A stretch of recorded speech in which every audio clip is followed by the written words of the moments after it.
Sibonga kakhulu kumhlonishwa uGabisa ngamazwi asethe wawethula induduzo emndenini nasehlotsheni nabangani.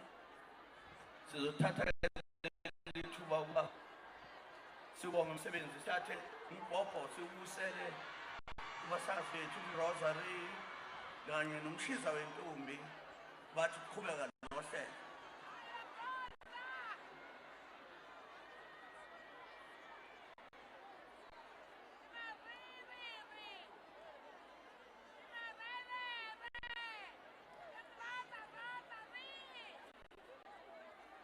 Siyabonga kakhulu kuSpeaker wethu, siyabonga futhi kakhulu nakungqongqoshe ubaba uKhawula. Kade ngibheka ngiyabona ukuthi phakathi kwethu kulokhu kungena abaqhamuka kude nabaqhamuka eduzane. Kukhona uDeputy Minister waka Labour usephakathi kwethu, umnumzana uJomo Sibi uSotobe usekhona naye futhi baningi ke nabanye abangenayo. Simbonile umfoka Ndabandaba insizwa yakwaNongoma ehlala Nkosi, umnumzane uphakela umthakathi Ndabandaba. Siyababukela bonke abangenayo. Imeya yasela ngalibalele ubaba uSobole Nyoni usekhona naye ngaphakathi.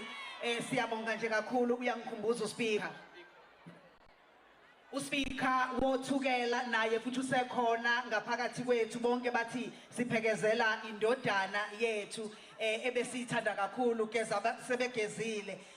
Insizwa kaKopi bengithi uma ngidlala ingoma yabese ngithi hawu umfana athi qhwi umlenzana wakwaKopi ngoba ngambona lapha egroundini eqaka giya bese ethi ukujinga umlenze ngase ngimbiza kanjalo. Siyabonga ngendlela emangalisayo.